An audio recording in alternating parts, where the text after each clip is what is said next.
everybody. It's great to be here in person. I bet you, Dave Linthicum actually worked with ZapThink for a while. That was before he uploaded his consciousness to the cloud. He doesn't actually appear in human form. He's on, but he's still physical, but he's really in the cloud, which I guess makes sense. All right, well, let's see, here we are. Very good, okay. So my name is Jason Bloomberg. I'm president of ZapThink. We are an industry advisory and training firm, now part of Dovèl Technologies. Dovèl is a government contractor based in the DC area, so we were acquired earlier this year. But we're still ZapThink. So today I'll be talking about architecting with the cloud, how enterprise architects should think about cloud computing. So first of all, Dave did a good job of not defining cloud computing. So let's get started. So what is cloud computing? Well, it's really a whole bunch of old stuff that's all been thrown together into something that is now new and cloud, right? So what sort of old stuff is now, this old wine, new bottles? Well, let's start in the little lower left-hand corner. Software as a service, right? Salesforce.com. That phrase, even though now it's part of cloud computing, it actually predates cloud computing, right? It was around for a number of years before anybody was talking about cloud computing. Utility computing, that's a pay-as-you-go financial model. So the idea with utility computing is that you could rent it like your electricity and shift capital cost, operational cost. Then starting in the lower right, we have on-demand. Now, on-demand, that phrase was an IBM catchphrase for like 3 or 4 years until IBM customers convinced them that nobody had a clue what IBM meant by on-demand. But essentially what they meant by on-demand was this notion of dynamic provision. Right? Capabilities, if you need more, you can get more. If you need less, you can get less. So it's available on demand. Virtualization, of course, has been around for a while, not in the context of the cloud, but in the context of your own data center, virtualizing physical resources like storage, processors, etc. Application service providers, they hit the scene back in the late 90s, part of the dot-com phase. ASP essentially was a third-party data center, right, where you could rent an empty rack and put your servers, or you could rent empty servers and put your software, or you could rent software and put your data, or whatever deal you could make with the third-party provider. So it's a way that you could avoid having your own physical data center. And then the World Wide Web itself, right? A great thing about cloud computing is that all of the startups, IT startups, now are in the cloud. Why? Because VCs don't want to use their money for physical infrastructure anymore, so they're all in the cloud. So if you run into an entrepreneur, a startup, some sort of startup, and you ask him, well, what are you doing? It's like, we're in the cloud. And you ask him what that means. Well, you can access our software via standard interfaces over the internet. It's like, yeah, we call that the web. We've been doing that for almost 20 years. Now it's the cloud. Ooh, we're a cloud company. Okay, so you roll all this stuff together, and there it is. It's the cloud. Now, as Dave mentioned, NIST, the National Institute for Standards and Technology, actually a government agency of the U.S. Department of Commerce, has come up with what is essentially the best and best regarded single definition of cloud computing. Nice and concise, there it is, right? A model for enabling convenient on-demand network access to a shared pool of configurable computing resources, right? A variety of kinds of resources, network, service, storage, etc. So very many different kinds of things can be in this shared pool. And then they can be rapidly provisioned and released with minimal management effort or service provider interaction. Well, this is essentially the best formal definition of cloud computing we have. And this is one of the problems with cloud computing, because this is not your general business audience definition, right? It's too many big words, right? I once saw a segment on cloud computing on CNN. They can't use this. They can't even use that first phrase up to the parentheses. It's still too technical. Well, they said cloud computing is, software that runs over the internet. That's how CNN defined it, right? This is the problem. One of the problems with cloud computing is if you boil down the definition to something that a general business audience can understand, it is dramatically incorrect, right?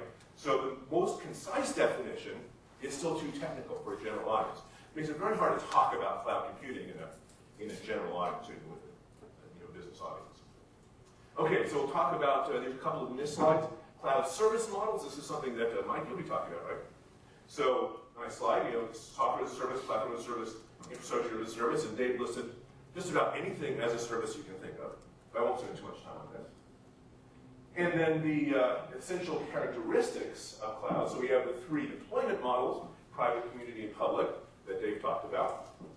a number of essential characteristics, and there's quite a list, right? So quite a lot of things that cloud computing essentially is a characteristic of cloud computing. And the most challenging, important one is rapid elasticity. Right? Rapid elasticity is essentially at the heart of that on-demand notion, right? That if you need more of whatever resource you are abstracting in the cloud, you can get more. If you need less, you get less. So you can deal with spikes in demand in a seamless, automated way. And if it works right, if you have rapid, seamless, automated elasticity, you have the illusion of infinite resources. This is one of the reasons why the cloud is so cool. Now, we all know there's no such thing as infinite resources, right? But here's the illusion, right? If there's always a little more than you need, no matter how much you need, there's the illusion that it's infinite. And that's part of why the cloud is really has that cloud aspect to it. It's infinitely large. Okay, so there's some basics. Let's move on to the cloud. There we are. Okay. Okay, well, it's not crap, but it's spaghetti. But more or less the same thing in the IT context. This is your application. Okay, some mainframe thing, some ancient legacy spaghetti code. Let's move it into the cloud. There we are. That's it. Take your spaghetti code, stick it in the cloud. Well, actually, Dave stole a little my thunder here because this is the crap in the cloud problem, right? That you can take there's this misconception that you can take any old thing, and all you have to do is stick it in the cloud, and it'll just run fine. It'll take advantage of all the great power of the cloud. Well, it's still crap in the cloud, right? Okay. Well, we're not quite spaghetti code. We're some sort of Java application or whatever, object-oriented. Could follow all the OO best practices. It's not really that old. Okay, so we have our object-oriented application. Let's put it in the cloud. There we are. Is that all there is to it? Well, again, no. Even though this may be well architected in an on-premise context, moving it to the cloud introduces new architectural challenges, and that's something I'll be talking about. Okay, so from the enterprise architect perspective, and Dave also stole a little of my thunder here. Well, step one, begin with your business objectives. Techies love forgetting this step. Techies love taking the, this is cool, let's sell it to the business approach. Right? Well, whatever it is, this is cool. Java is cool, let's sell it to the business. SOA is cool, let's sell it to cloud computing is cool, let's sell it to the business. Well, that's always pushing a string, right? You have to start with the business problem. A problem bad enough, the business is willing to spend money to fix it. Otherwise, you're just spinning your wheels, right? So start with the business objectives, right? Develop technology initiatives that support the business objectives, right? As Dave mentioned, EA is about aligning IT to the business. Determine the current enterprise architecture. What's your starting point? Leverage existing assets. And leverage existing assets is very important as well, right? You can be, if you're a startup and you want to do something in the cloud, you don't have any existing assets, right? You can do everything in the cloud. And that's great. That's a lot of fun. There's a lot of great entrepreneurs out there doing that. But if you're an enterprise, right, you have a lot of existing stuff, and you want to leverage that, right? You spend a lot of money on it, it still provides value, and now cloud computing has to work in the context of all the assets you already own. Okay, so your business strategy drives your IT strategy. Nothing cloud-specific about this, but the idea is, from the perspective of the enterprise architect, the cloud gives you some additional options that are now added to the list of options that you had before. So all the stuff you could do on-premise, you have all these capabilities, all these challenges, all these issues, all this business value. Cloud computing now adds to the opportunities, adds to the challenges, adds to the value, but it's within that greater context that adds to your options, new tools in your tool belt. So, enterprise architects love talking about current state and future state. Current state, completely screwed up. Future state, all your problems are solved. Well, the current state usually isn't really screwed up. That's okay, but future state, there is no future nirvana state. Right? When were you ever done with all your projects? Finally cross everything off the list, say, okay, we're done, IT works perfectly well, we can go home. Well, that's unrealistic, right? Because business needs continue to evolve, technology continues to evolve. There is no future state nirvana that is like fixed. What we're really doing is moving from the as-is state to increasingly greater agility. Right? We want to be able to respond to changing business needs better and better. And that's essentially what we're trying to accomplish with our transition strategy. So, how are we going about that? Well, we want to establish a sustainable enterprise architecture. We want to include cloud computing in that. And there's three basic areas where cloud computing helps a long-term enterprise architecture strategy. Application modernization, right, getting rid of old stuff, moving to new stuff. Managed services, leveraging the cloud as a set of capabilities that gives you additional capabilities. And application rationalization. We have a whole bunch of redundancy, a whole bunch of duplicate capabilities, and we want to leverage the cloud to help us with that. Okay, so there's three core cloud deployment choices for the enterprise context. And actually, Dave touched upon this with a slide that was drawn very differently, so it's sort of interesting. Two different perspectives on the same notion. So the first is, let's say you have this legacy app. Well, the cloud gives you some options in terms of extending it. So you can put new capabilities in the cloud, keep existing capabilities on-premise, because there's a priority to do that, and then integrate them somehow. So this is part of the integration as a service that Dave mentioned. That might be one of your options. Another option, let's say we have this legacy app and we're trying to get rid of it, we're trying to retire it. Well, we can move its capabilities to the cloud, possibly. These are one possible option. So here we're leveraging the cloud to help modernize some legacy application. And the third would be a fully service-oriented perspective, right? We can think of the cloud as being an option for hosting loosely coupled business services, and we have on-premise options for hosting loosely coupled business services. And the goal of SOA is for those services to abstract the underlying technology to support flexible business processes. So we can compose those services in different ways to support flexible processes. And from the perspective of the service composition, it doesn't matter where the software is running. It could be on-premise or in the cloud. So we can build these compositions where now it's no longer relevant where the software is physically located. Okay, so you're an architect, enterprise architect, helping your organization move to cloud computing, leverage the value of cloud computing. So, of course, architects love roadmaps. You're going to help with a cloud computing roadmap. So I'll take you through some of the basics. As Dave said, culture is a good starting point. Culture support assessment. What that means today, won't mean this in a few years, but today, what that means is you should ask whether or not you're an early adopter, right? Because we're still in the early adopter cloud computing phase, or what I like to call the teenage sex phase, right? Everybody's talking about it, only a few are doing it, and nobody's doing it well. We're still there. So the problem there is you may be an early adopter. If you're an early adopter, you're looking to leverage the cloud to gain a competitive advantage, even though there's a lot of immaturities, the products aren't mature, the standards aren't mature, etc. But chances are, more likely than not, you're not an early adopter, in which case it's better to take a toe in the water approach. This is what a lot of organizations are doing. They're leveraging Salesforce.com or another software as a service offering, or they're moving their email to the cloud or using cloud-based storage. You know, some of the early steps. Okay, once you figured that out, define your goals. And the interesting thing here is that the goals are there's quite a variety of different kinds of goals you may have. Right? Cloud computing isn't good for just one thing. It's good for a lot of different things. So you may have financial goals. In particular, you might want to shift capital expense to operational expense. You might have operational goals. So you may want to deal better with spikes in demand.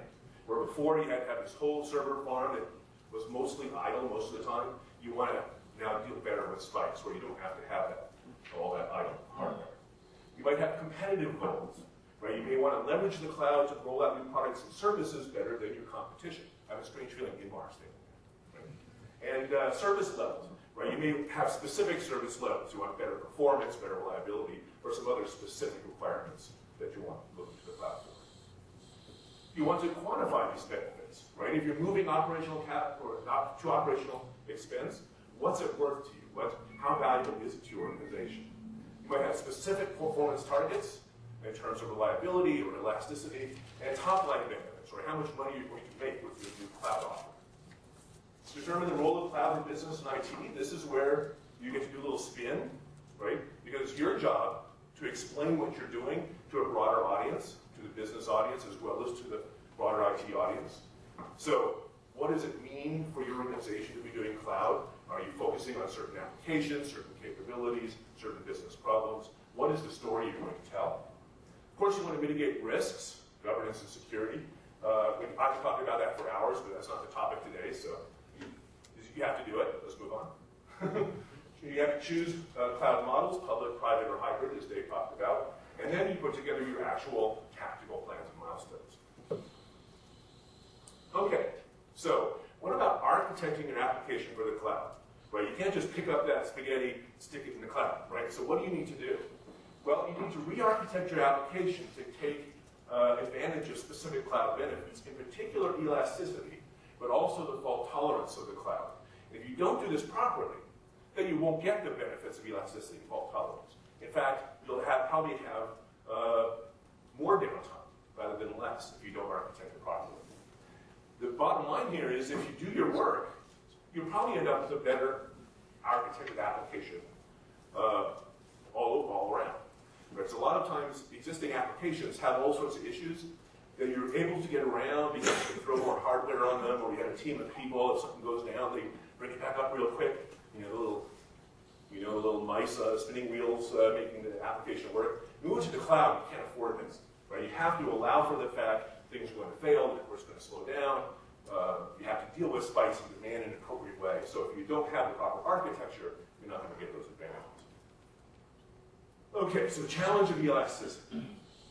So what do we really want in terms of elasticity? Well, we want to be able to scale up in a rapid, automated way that's measured, right? So we're paying for what we use, so it has to be measured. And it's reversible, right? If our spike in demand goes away, we can scale back down, again, in an automated way. This is an enormously powerful part of the cloud value proposition, and one of the differences between the cloud and traditional on-premise computing, right? So this is a key value proposition that you may be thinking about. So the challenge is, you don't know how many cloud instances your app is running on from one day to the next. Yeah? Are you suggesting the application should be aware of this? Well, you have to architect appropriately, but actually, that is a good question, and I have a specific answer to it coming up.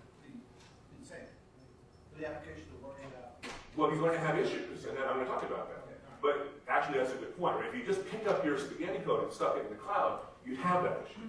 But your application would have to know, what instance am I running on? How many instances are there? How does this instance interact with another instance? Right? And that could be a real challenge. Okay, so one of the challenges has to do with data consistency. And this is actually a theory called the CAP theorem that says that no distributed computing system can guarantee immediate consistency, availability, and partition tolerance at the same time. It's a mathematically proven theorem. So what are we talking about here? Well, availability, right? We definitely want the cloud to give us available capabilities. Partition tolerance means essentially that we can put it on multiple instances, and if one instance goes down, the overall app still behaves. So we want it to be partition tolerant. If it's not partition tolerant, we're not going to get the elasticity benefit. So if we need availability and partition tolerance, the only thing that can suffer is immediate consistency. All we can guarantee in the cloud is what we call eventual consistency. So your data may not be consistent all the time, but that's just the way the cloud works. So if we require seamless data consistency, essentially you require a partition intolerant environment, say enterprise database with two-phase commits. That's partition intolerant. It runs in one partition, and it's vertically scalable. For the cloud level, it's partition tolerant, which gives it horizontal scalability. Okay, so partition tolerance, right? This is the key here, right? It's partition tolerant and it continues working even in the case of a partial network failure.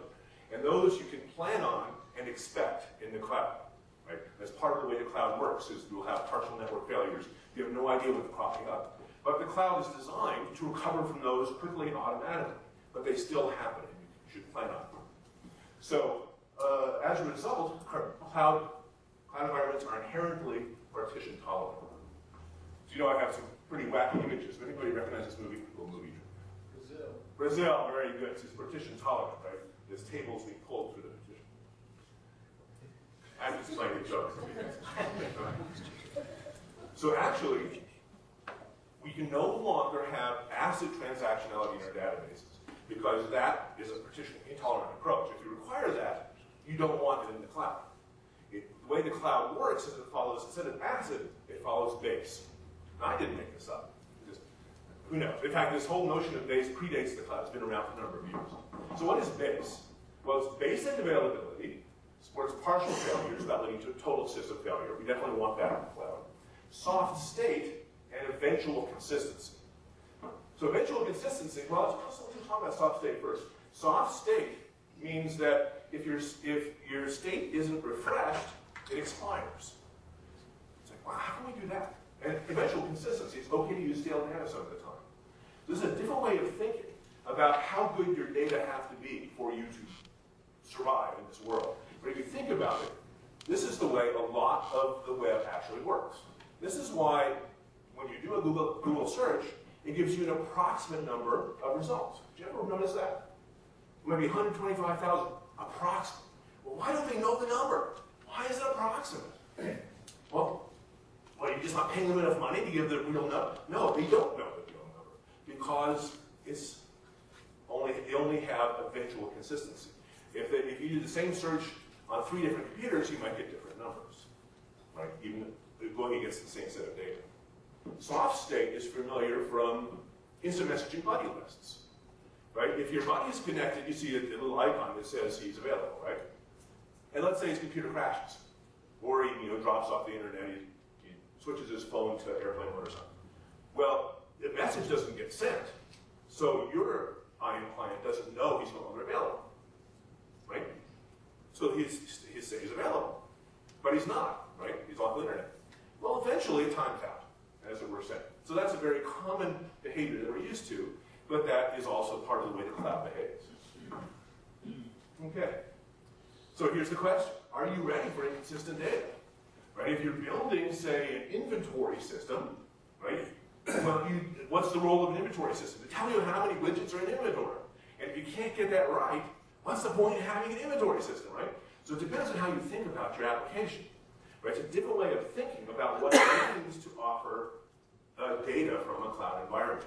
Right? You have to rethink your application. And if your application is designed to assume the sort of data consistency you get from a traditional data environment, then that's something you have to rethink in terms of how your application is architected. Another key challenge, and this is the trickiest one of all, and actually gets to your question, the challenge of state. Where do you maintain state information?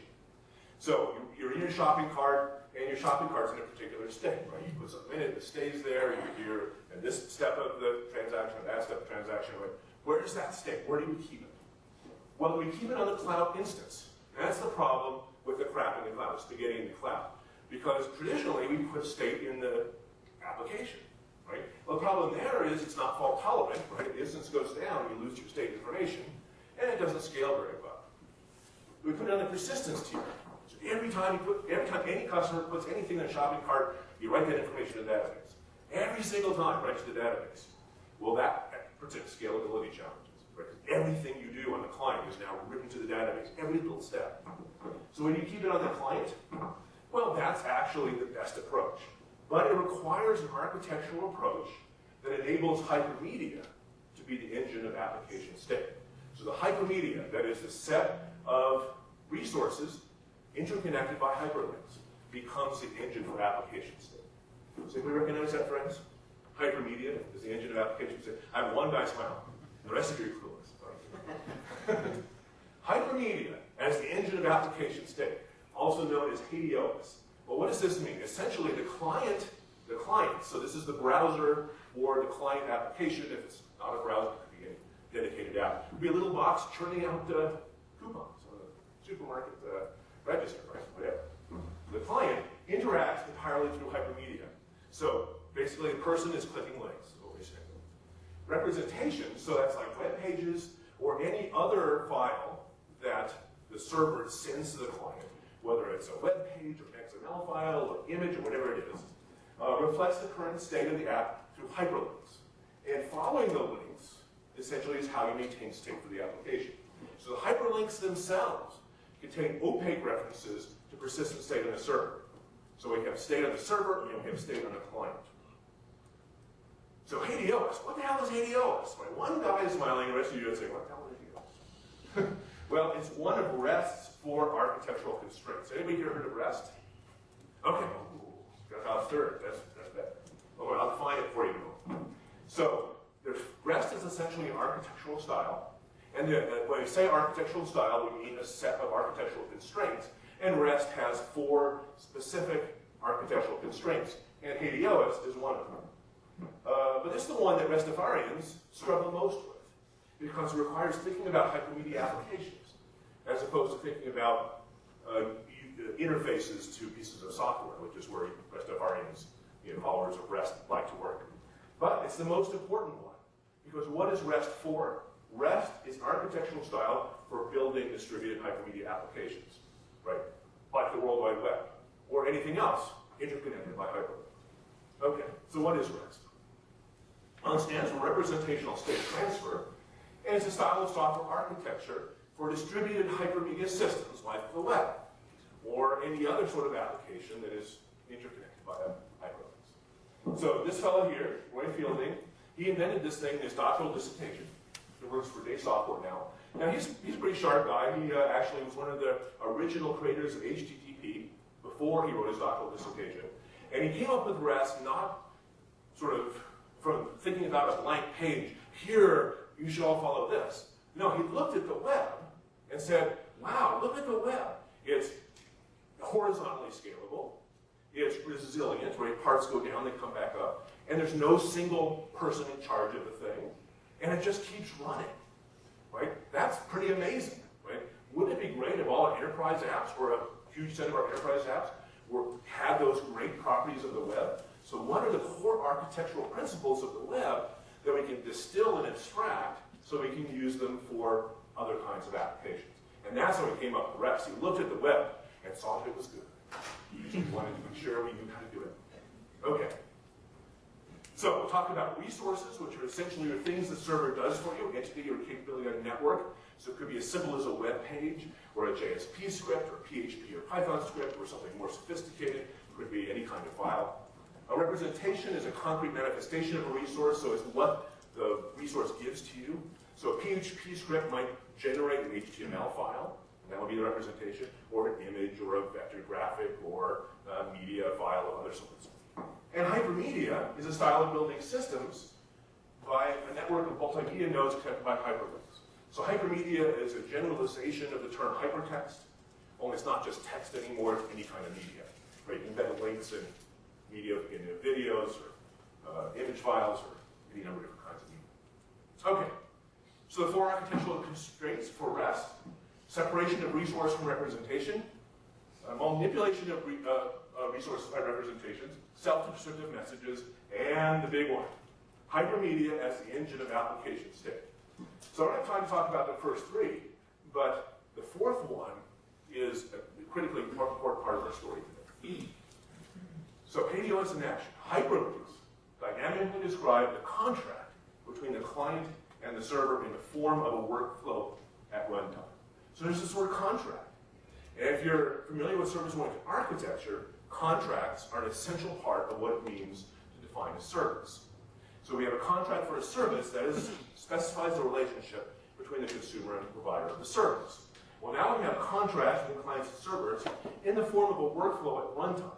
So this is a way to implement processes in the context of interconnected hyperlinks, aka hypermedia, that leverages the power of service-oriented architecture, because we're talking about the contract between the client and the server. Okay, so REST, so coming back to the notion of state, REST provides explicit state transitions because the communication is stateless. So if you're familiar with how HTTP works, it's primarily stateless. I mean, you can set cookies, but let's not set cookies because you can turn those off. So when we turn off cookies, essentially we have a stateless protocol. Well, our communication is essentially stateless. And this is, hopefully, you're getting the idea how this reconnects to the cloud computing story. Because each client request to the server must contain all the information needed to understand the request without referring to any stored context on the server. And this is the key point, right? Because if we store the client context on the server, and that server is a cloud instance, then we have a problem. Because that cloud instance, we want it to be elastic. So instead of just having one of them, we might have 5 or 10 or 20, and then next day we might have 10 or 20 or 30, right? That cloud instances essentially have to be stateless because there's no way we can store the client context on them. So the server stores the state of its resources, and resources contain data and links representing valid state transition. So we actually have two different kinds of state, right? Resource state, which does get written to the persistence tier, and application state, which is maintained in the hyperlinks. Okay, so what the hell does this have to do with cloud? I should have went off in left field, didn't I? Well, actually, it's all part of my plan. Here's the app before the cloud. Okay, so what do we have here? Well, and a simple representation of an n-tier application. Persistence tier, application tier, client tier. Okay, so what are we doing? Traditional app, this is pre-cloud.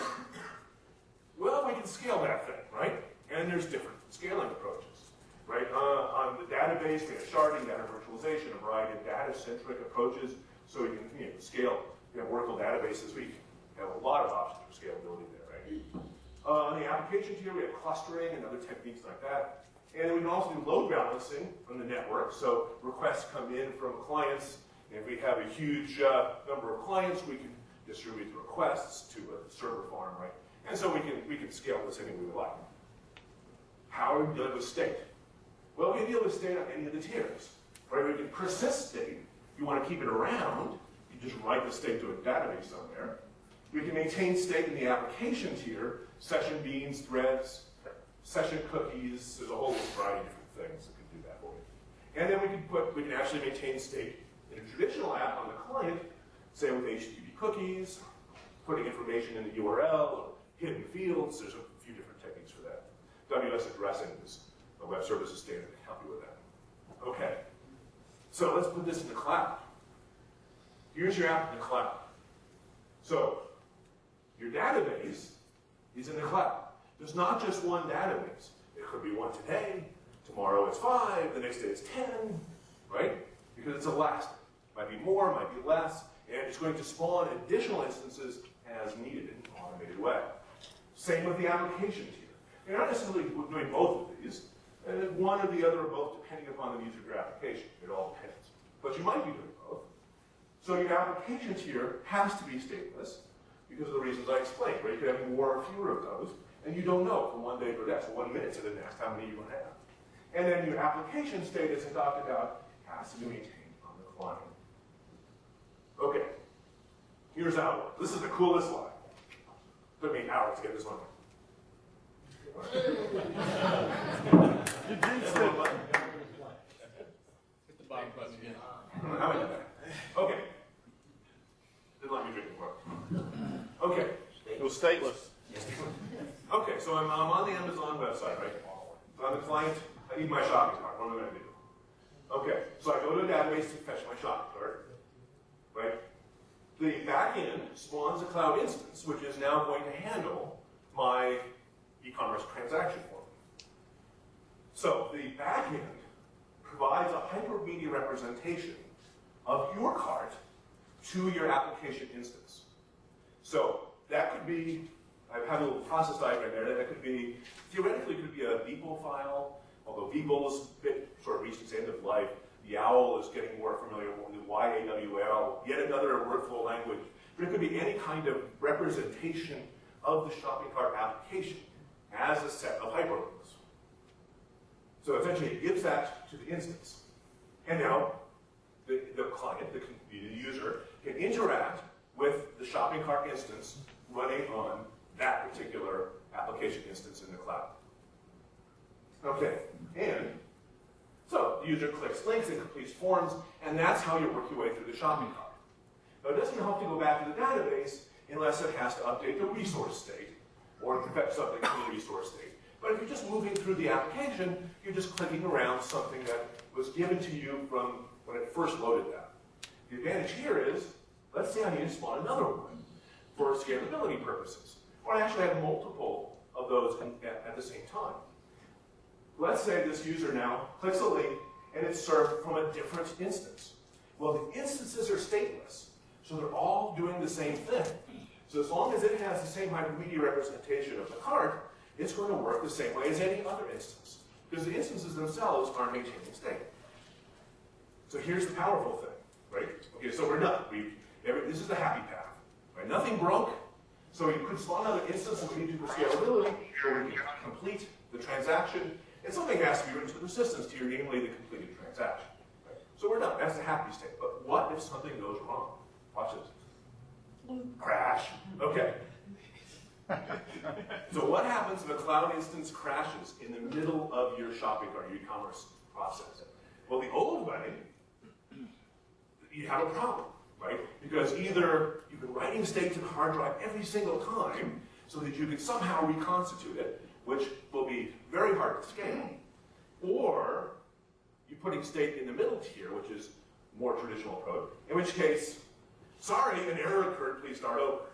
You've seen that before. And if you enter your credit card number and hit submit, and then get a crash, that's when the customer is really pissed, because they don't know if the charge that went through or not. We've all been, right? Okay. What does the cloud do in this situation? We spawn a replacement cloud instance automatically and rapidly with the same representation. So the same logic that now corresponds to this particular customer, but has all their resource state. So what products are already in their cart when they first came to the site, for example. And now we continue the process, because the application state is maintained on the client. So if the client is a single web page, and the application crashes and reconstitutes itself, respawns itself, the reason the client can continue where they left off is because the application state is maintained in the links. So they click a link for, the next step is enter your address. The page they see is the page they're expecting, because that's here, right? Any information about where they are in the application is maintained on the client, so they can continue on their way. So essentially, that's the key. Right? We need to make sure the middle tier is stateless, because that's the only way we can achieve elasticity of the middle tier, which means we need to use a hypermedia approach, HDOS, in order to achieve this. That means typically re-architecting your application. It's not like your application was necessarily designed this way to begin with, right? Now here's an experiment. Go to the Amazon website from 2 different computers, or 2 different browsers on the same computer. You launch Firefox, Chrome, or something, whatever. Now go to your home page, put something in your shopping cart on one computer, and you'll notice, when you refresh the other one, the number goes up. Okay, because Amazon maintains your shopping cart state as resource state. So you can come back 10 years later, and there it is in your shopping cart. Price went up, but it's still there, right? Okay, now begin the e-commerce process. On one of those computers, start going through the process of purchasing something. Well, if you're familiar with Amazon, which I'm sure everybody is, at one point you can change the number of each item, right? So you're midway through the e-commerce process, and let's say you change the number of items you want from 1 to 2 of whatever it is you're buying. Now refresh the other browser. It stays at 1. So you have one shopping cart at Amazon, one computer says 2 items are in it, the other one says 1 item is in it. Try it at home. That's the way it works. Why is that? It's because Amazon cannot guarantee immediate consistency because they're partition tolerant. They're essentially following more or less this approach. Now, if you look at their URLs, you notice they're not 100% REST. So for your Rastafarians out there, they're not 100% REST, but they are following this approach to maintain client state on the client, maintain application state on the client, so that they can be run in a fully partition tolerant environment. Okay, so there's more to this story, right? Because I'm not necessarily talking about your application. I talked about elasticity on the middle tier, elasticity on the database tier.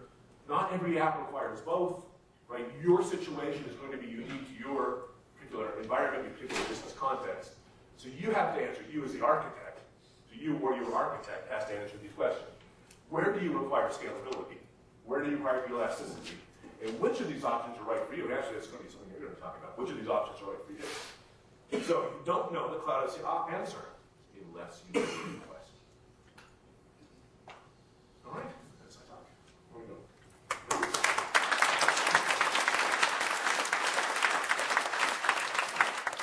Any questions? Well, there's got to be some questions.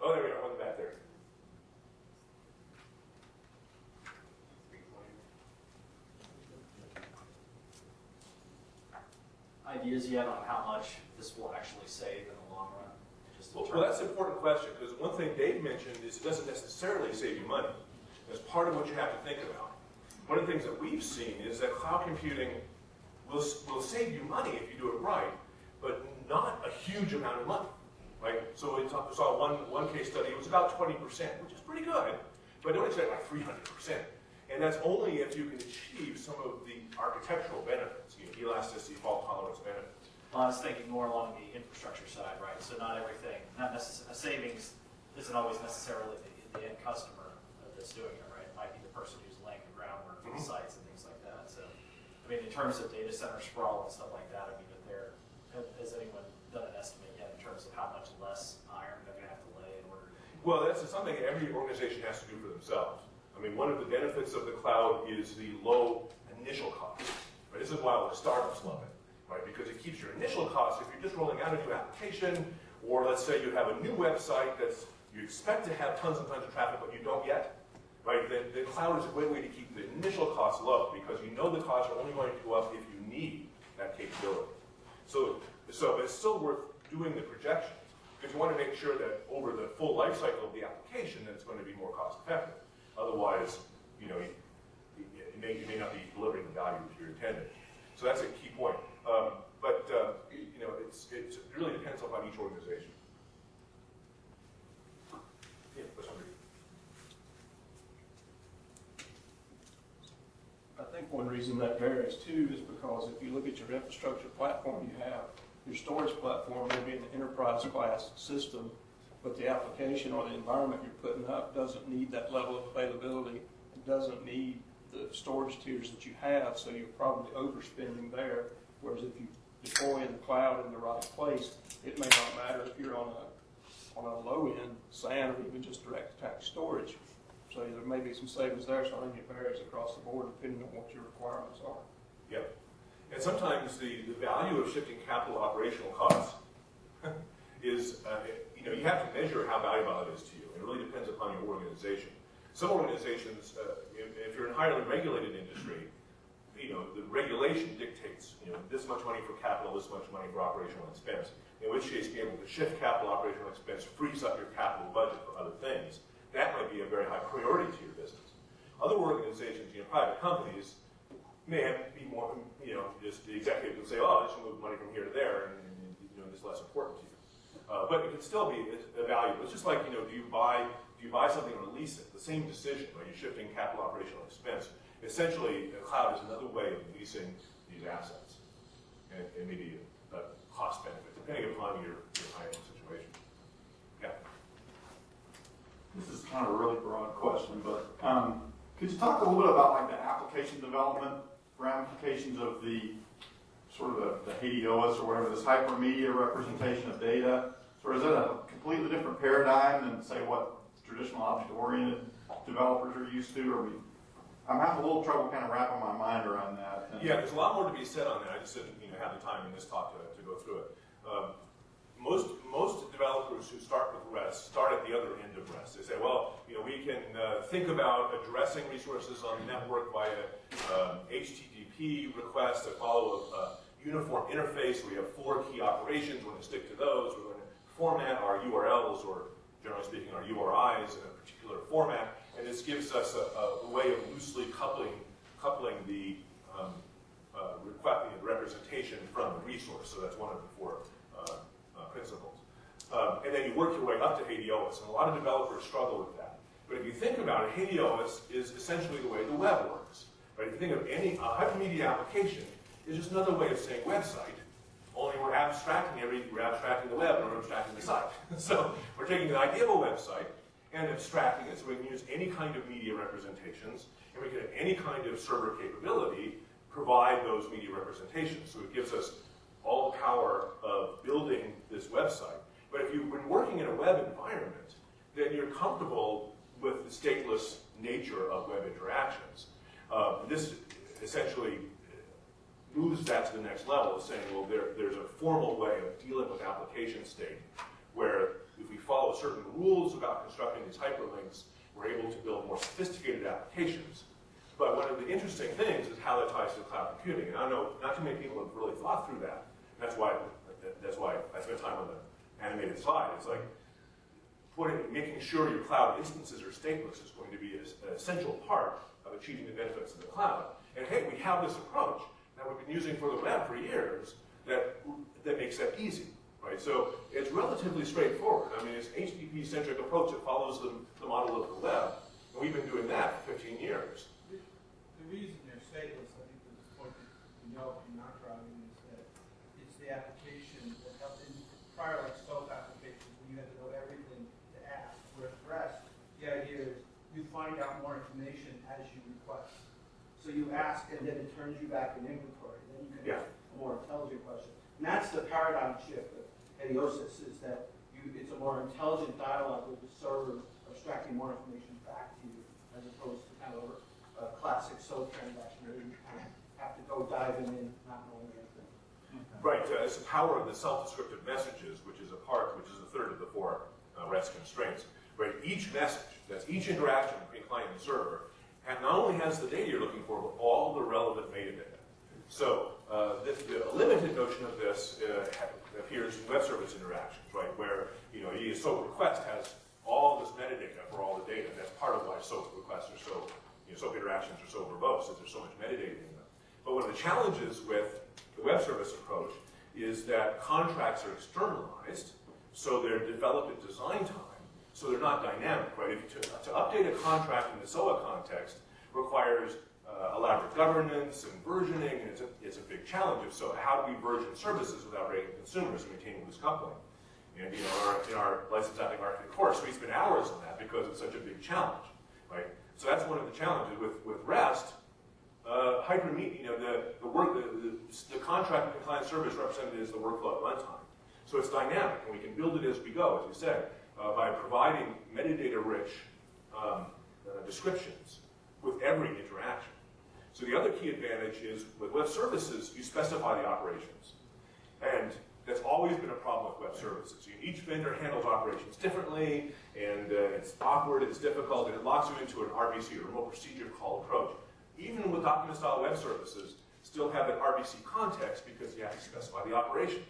With REST, it's taken away from you, right? You have get, post, put, delete, and that's for every interaction, you pick one of those.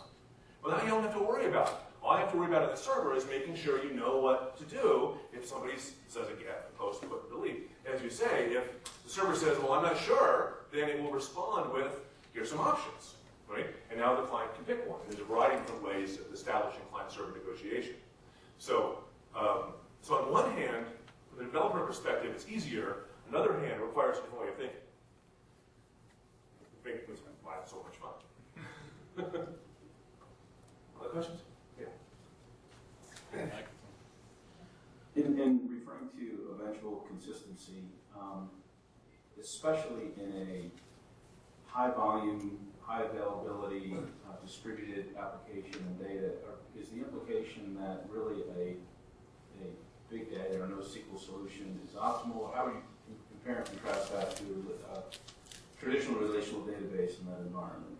Well, you have to, there's so many things in the data world, you have to balance competing concerns, right? So how important is horizontal scalability versus vertical scalability, right? So is the way you're going to scale vertical scalability, you're going to buy bigger servers and build this load balancing clustering infrastructure to run this huge database, right? That's like vertically scaled. Horizontal scalability is like the web, more like the cloud, right? We have multiple instances, and we're just going to move stuff around, right? So that's one of the questions. And the other question, it has to do with what you're trying to accomplish with your data, right? Sometimes asset transactionality is critical, right? If you're a bank and you're dealing with account balances, right? We can only go log into your bank account site and they'll give you an approximate amount of money you have. That's not going to go over to investments, right? So sometimes that's not good enough. But like with an inventory system, well, if you really need to know whether you have a single item left in inventory or not, that might not be good enough. But if it's good enough to say, well, we typically have hundreds or thousands of items, but if we get below 50, we're going to tell the user, we'll let you know we'll send you an email to let you know if you got your product or not. Right? Only if the threshold crosses some minimum number, and then an hour later they get an email, oh, you got the product, oh, you we didn't charge your credit card, it's back ordered, cancel the back order, here's the link. That might be good enough, right? So you have to think about what the requirements are, and for all the trade-offs, which way do you want to go, right? So it's not a question of saying which is best, it's a question of understanding trade-offs and understanding your problem set so that you can make the right decision. And eventually, consistency is trying to find right? I mean, there are certain forms of data stores that are modularly consistent, things like React, Cassandra, and those SQL databases. For example, something like React, you actually get to define in the transaction how you want. Like you can actually, this cap theorem, you can actually pick other variations of fault tolerance and partition power. So, when we talk about event, cloud is not just eventual consistent. I think that was a point that was kind of driven. It's not at all. Like there's all sorts of databases that you use in the cloud. There are ones like S3 for Amazon that are absolutely eventually consistent. No question, no option. If you store to it, you may not get your data back immediately. There are other forms of databases in Amazon and open source like Cassandra and all the NoSQL databases at all different levels, even to the point where there are some of them you can actually run them as ASIC transactions or run them completely in a eventual consistent mode. Yeah, you may not notice that's actually part of the slide. I got this slide from a Couch Database guide. And Couch Database is at the overlap between partition tolerance and availability, so they're an eventually consistent approach. But Paxos, for example, enforces consistency because that's what you want, but is willing to allow availability to suffer, right? So this is the theorem is you can't have all three, but it's up to you which two you want, right? And there's different and different vendors are placing bets in different sections of this diagram. So a lot of different options. Okay, just one comment. Jason obviously has a wealth of information. I've used him in the past. They have a solo boot camp. It's like 5 days, so obviously he can speak. He can speak for 5 days. But I mean, it's a really good technical vendor agnostic discussion about solar. It's kind of how where I did a solar a long time ago, kind of got learning on it. It's a really good class. So if anyone's interested in solar,